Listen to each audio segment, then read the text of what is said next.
Hello everybody and welcome back to Vehicles of Warthunder. A few things to get out of the way first. Because of the nation we are going to be covering here, I'm probably going to butcher a lot of the pronunciation, so I'm just going to go ahead and apologize for that up front. So in this episode we're going to start touching the French vehicles officially. Technically we touched some French vehicles when we covered the P-36, and then when I did the addendum video on the Hawk 75s when I realized, oh crap, the French versions are in the game and I forgot about them. Or at least I didn't notice at the time. But now we are officially going to be starting coverage of some of the French vehicles that are in Warthunder. So, as will often be the norm, though it will not always be the case, we are going to start with the reserve vehicles. So in this case, we're going to be taking a look at the Dewoitine. Definitely butchered that, like I said, I'm going to butcher a lot of pronunciations. D371 and D373. There are three versions of this aircraft that are available in-game. You have the D371 and the D373 as the French Air Reserve vehicles. And you also have a premium that I can't tell for certain, but from what I can tell from the wiki, seems to have only been available as part of some sort of pre-order pack leading up to France being added to the game. In the form of the D371 Hs9. The D.37 series of aircraft are a family of single-seat monoplane fighters built by the French in the 1930s. They consist of a fixed landing gear with a rear tail skid, an open cockpit located slightly aft of the overhead wing, a radial engine that results in a comparatively wide fuselage, and an all-metal construction.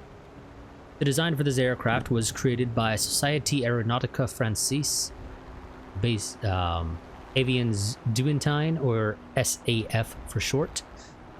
However, due to overwork at the company, the actual manufacturing for the aircraft was handed over to Lior et Oliver. The first prototype flew in October 1931 and was powered by a 700 horsepower Gnome-Rhone 14 kbrs Mistral Major 14 cylinder 2-row radial engine.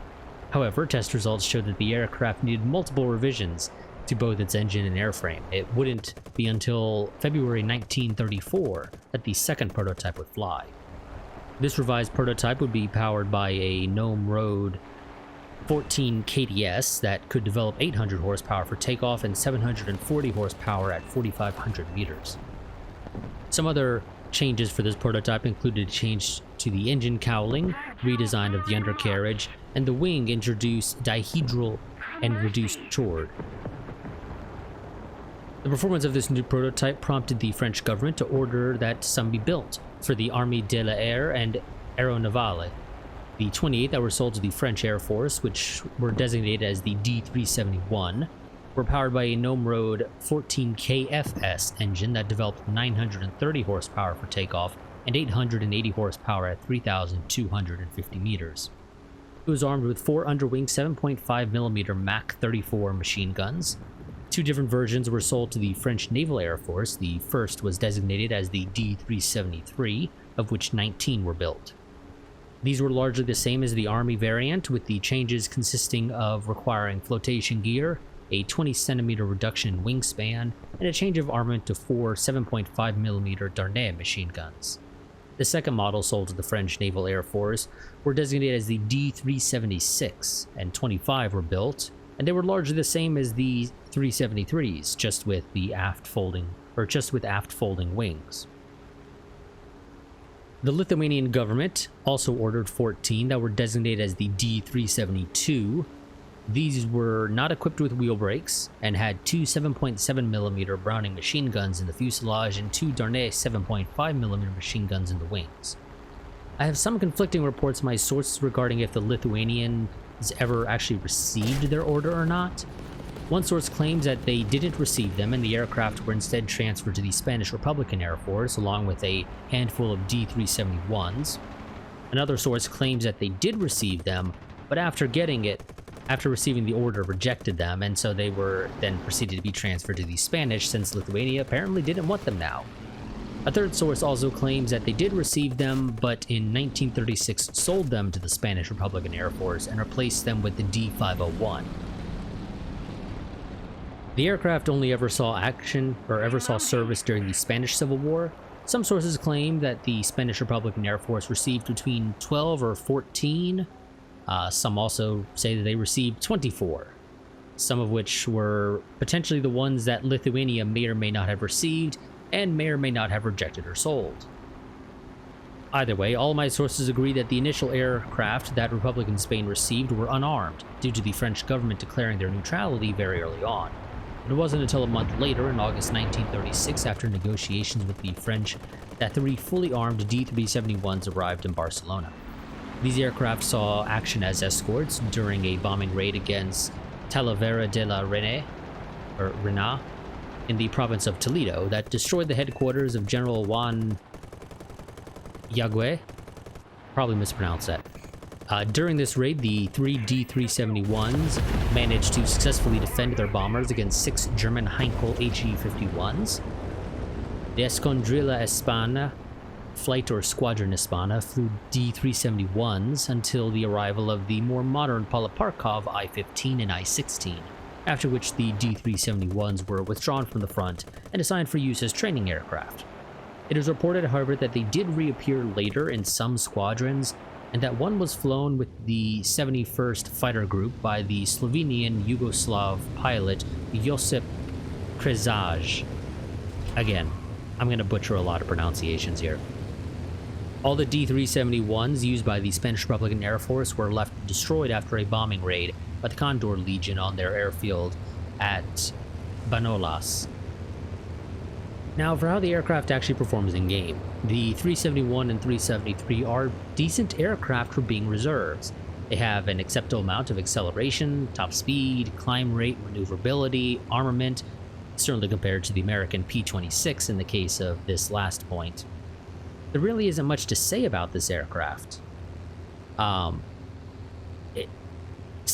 mentioned it in the Hawk 75 addendum video for the P-36s.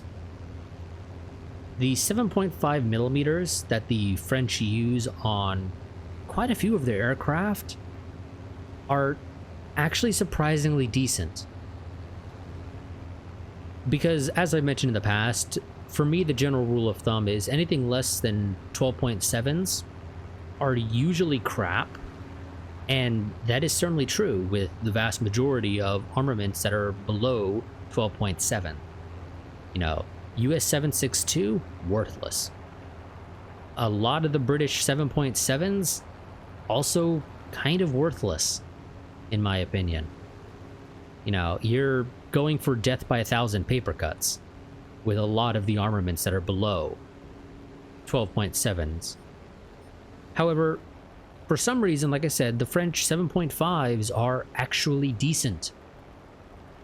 You also have a half-decent amount of ammo. With these, I don't have it written in my scripts. Let me pull up real quick, double check how much ammo they have, but it's actually a decent amount of ammo. On these, you can actually get a couple of kills, especially because, like I said, your guns are actually surprisingly decent for being below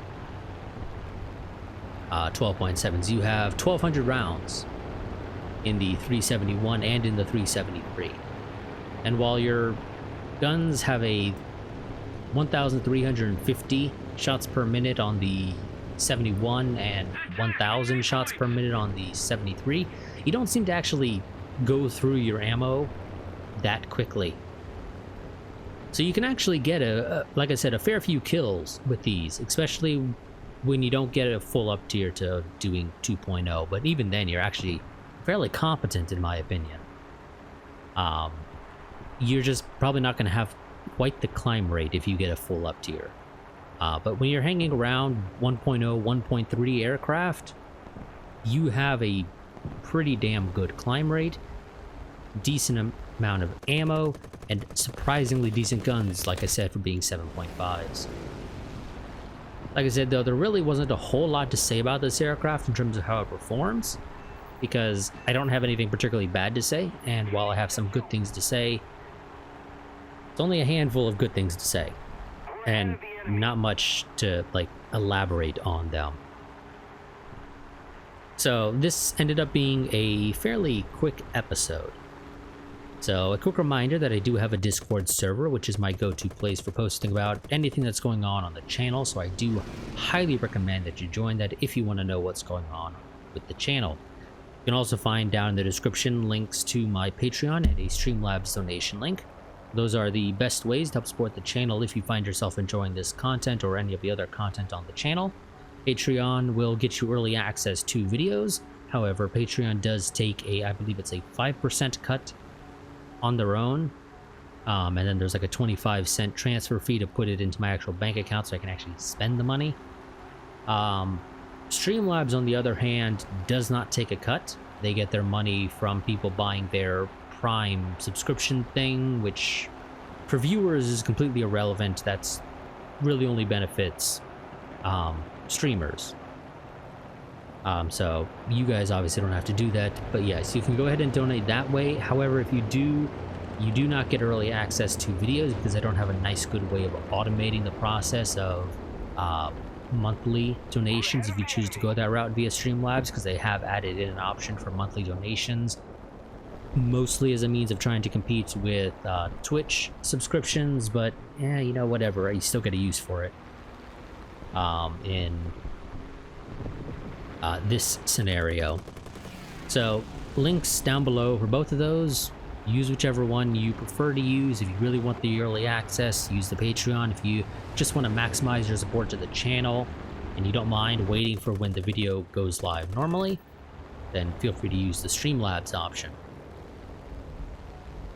So that'll be it for this video. I will see you all next time, where we will be checking out our first Chinese aircraft in the form of the CW-21, because that is the first unique fighter that they actually have.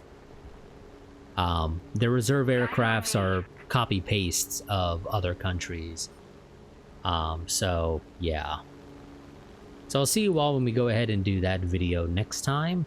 Don't know when that'll be. But yeah, so I'll see you all next time. Till then, goodbye and farewell.